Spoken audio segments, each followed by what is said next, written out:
Halo teman-teman, kita berjumpa kembali di channel kita Soli Deo Gloria.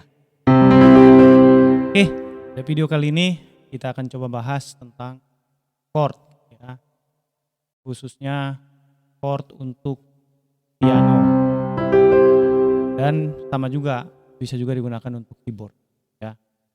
Dan kita akan bahas di sini untuk di part 1 ini. Kita akan kupas tuntas chord mayor dan cara menentukannya dan cara memainkannya. Ini kita sajikan dengan bentuk yang paling mudah, paling simple, mudah dimengerti dan mudah untuk dipraktekkan. Oke, mari kita mulai. Chord itu apa? Kan? Chord itu adalah kumpulan dari beberapa nada yang jika dimainkan menghasilkan bunyi yang harmonis. Harmonis itu apa? Harmonis itu enak didengar. Jadi merdu, gitu ya. Jadi kumpulan dari beberapa nada jika dimainkan secara bersamaan ataupun secara terpisah-pisah dia menghasilkan bunyi yang harmonis. Jadi umumnya itu 3 atau lebih ya. Nada, misalnya C itu begini ya. Ini nadanya harmonis nih ya. Enak didengar. Beda sama kalau kita tekan begini. Do asal-asal. Ini juga 3 nada tapi dia kurang harmonis. Nah ini disebut chord ya. Yang chord itu adalah bunyinya pasti harmonis. Oke, gitu ya, clear ya tentang pengertian chord. Oke, sekarang kita bagaimana cara menentukan chord. Cara menentukan chord itu mudah. Yang pertama kita paham dulu yang namanya nada-nada pada piano atau keyboard.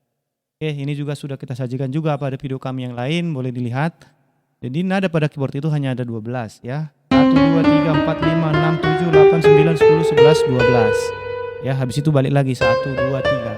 Jadi hanya ada 12. C, cis, ya.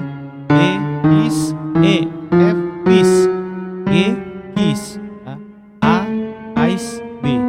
Nah ini C. Jadi ada 12. Nah, itulah nada yang jaraknya ya. Ini rumusnya nanti di sini nih. Harus kita tahu nih, jarak. Yang dibilang jarak adalah jarak antar nada ini. Ini ke sini jaraknya setengah ya. Jadi dari C ke cis ini jaraknya setengah. Ya. Cis ke D jaraknya setengah. Jadi masing-masing tadi yang 12 nada itu jaraknya setengah. Ini harus diingat supaya kita mudah nanti untuk menentukan rumus mencari chord. Untuk chord mayor, ya, untuk chord mayor itu umumnya ini kalau dibilang mayor itu ditulis misalnya C aja. Ya, berarti C mayor itu artinya ya. Nah ini rumusnya apa? Rumusnya adalah jaraknya itu 2 dan 1,5. Kita lihat. Ini tadi C ya, ini tadi C. Jaraknya untuk nada yang keduanya adalah 2. Berarti ini setengah, 1, 1,5, 2. Berarti nada keduanya adalah ini ya. Terus yang selanjutnya jaraknya adalah 1,5.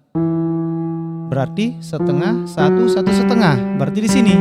Berarti tadi nada pertamanya ini, nada keduanya ini, nada ketiganya adalah ini. Ya, inilah chord C. Sekarang D, ya, D. Chord D. D mayor ya, D mayor. Jaraknya adalah 2 dan 1,5. Jadi kita hitung D. Setengah, ya. 1, 1,5, 2. Berarti ke sini dia ya. Terus habis itu 1,5, setengah, 1, 1,5. Inilah D mayor. Bisa ya? Oke, sekarang yang ketiga, E mayor. Berarti E.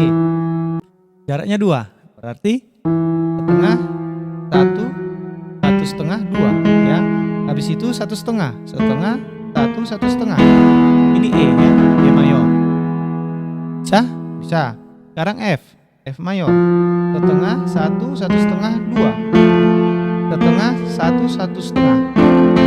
F mayor ya. Sekarang G ya, G mayor. G. Setengah, 1, 1,5, 2 ya. Setengah, 1, 1,5. G mayor. Saya. Nah sekarang A. Oke, saya pakai ke kiri ya biar terlalu ke kanan. A ya. Setengah, 1, 1,5, 2 ya. Setengah, 1, 1,5. A mayor. Oke, B mayor. Setengah, satu setengah, dua. Setengah, satu setengah, B mayor. Oke, itu rumus yang pertama. Menggunakan rumus dengan jarak antar nada. Jaraknya adalah 2 dan 1,5. Nah sekarang saya kasih lagi rumus yang kedua. Rumus yang kedua adalah berdasarkan susunan nada pada tangga nadanya. Ya. Susunan nada pada tangga nada. Misalnya, oke, kita coba dari C. C itu adalah susunannya C, D, E, F, G, A, B, C. Ya. C, D, E, F, G, A, B, C. Itu susunan nadanya. Nah, untuk chord mayor itu susunan nadanya adalah 1-3-5. 1-3-5. Berarti 1, 2, 3. Tadi kan satunya C, 2-nya D, 3-nya E, ya. 4, 5. 4-nya F, 5-nya G. Berarti C, E, G, ya. Untuk chord C, nada pembentuknya adalah C, E, G. 1-3-5, ya. Pada masing-masing tangga nadanya. C, ya. Sekarang D mayor. Berarti kalau D mayor kita lihat tangga nadanya, ya. Ini saya sajikan tabelnya.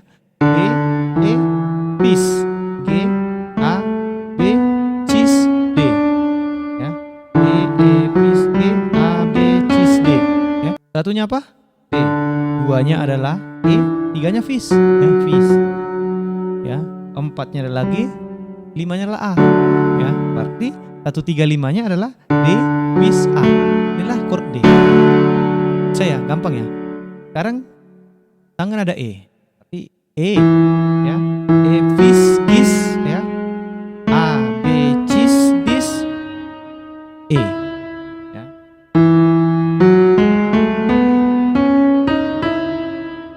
Jadi sekarang nada pertamanya adalah E, nada keduanya fis, nada ketiganya gis, ya. Berarti kita pakai nada ketiga, 1, 3, ya. Nada keempatnya adalah A, ya. A, nada kelimanya adalah B, ya. Berarti kita pakai nada kelimanya, ya. Berarti E, gis, B, ya. Ini dia E mayor. Bisa? E. Sekarang F mayor, ya. F. F itu tangga nada adalah F, G, A, bes, ya. C, D, E, F.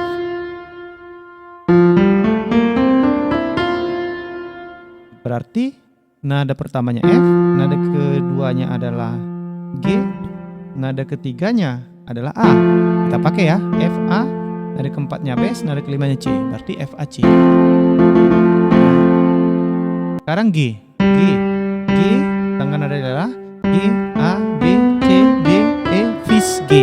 Ya, nada pertamanya G, nada keduanya adalah A, nada ketiganya adalah B. Kita pakai B. Nada keempatnya adalah C, nada kelimanya D. Berarti G, B, D. G, B, D. 1, 3, 5. Oke, bisa? Sekarang kita ke A. Ya. Kalau A ini tangga nadanya adalah A, B, fis, D, E, fis, gis, A. Oke, nada pertamanya adalah A, nada keduanya adalah B, ya. Nada ketiganya adalah cis, ya. Kita pakai nada ketiga. Nada keempatnya adalah D, nada kelimanya adalah E. Berarti chord A dibentuk oleh A, cis, E. Oke, bisa ya? A, cis, E, ya. Sekarang chord B mayor. B mayor itu adalah B, cis, dis, E, fis, gis, ais, B. Oke, nada pertamanya adalah B, nada keduanya adalah cis, nada ketiganya dis. Ya. Kita pakai nada keempatnya E, nada kelimanya adalah fis. Ya. Ini B mayor, ya. B mayor itu adalah B, dis, fis. Bisa ya. Jadi itu tadi 2 rumus untuk mencari chord mayor. Jadi gampang kan? Saya kira cukup mudah. Silakan teman-teman praktekkan. Jadi ingat, itu aja. Intinya kita harus tahu susunan nada pada keyboard ini dan kita tahu jaraknya. Pokoknya jaraknya masing-masing adalah setengah, ya. Jadi gampang. Oke, kira-kira begitu ya. Itu pembahasan kita untuk part 1 ini tentang chord mayor. Jadi ada yang saya buat tadi 7 ya, 7 chord mayor. Memang ada 5 lagi chord mayor, misalkan cis mayor ya. Tapi untuk kita pemula dengan rumus ini dengan bekal yang 7 tadi, saya kira untuk yang 5 lagi udah pasti bisa. Oke, nah itu dulu untuk part 1 ini. Nanti kita akan lanjutkan di part berikutnya tentang chord minor ya. Jadi setelah chord mayor dan minor nanti kita bahas, maka kita akan belajar lagi cara memainkan chordnya. Cara memainkan chord itu ada 2 ya.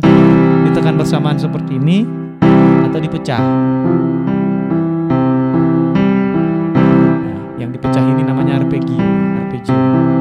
Oke, itu dulu teman-teman. Terima kasih sudah menonton video kita sampai habis. Semoga cepat bisa. Yakin kawan-kawan pemula jika berlatih rajin pasti bisa. Oke, terima kasih. Silakan komen kalau ada yang mau ditanyakan. Kalau video kami bermanfaat, bolehlah di-share ke kawan-kawan yang lain supaya manfaatnya. Oke, terima kasih. Sampai jumpa kembali di lain waktu.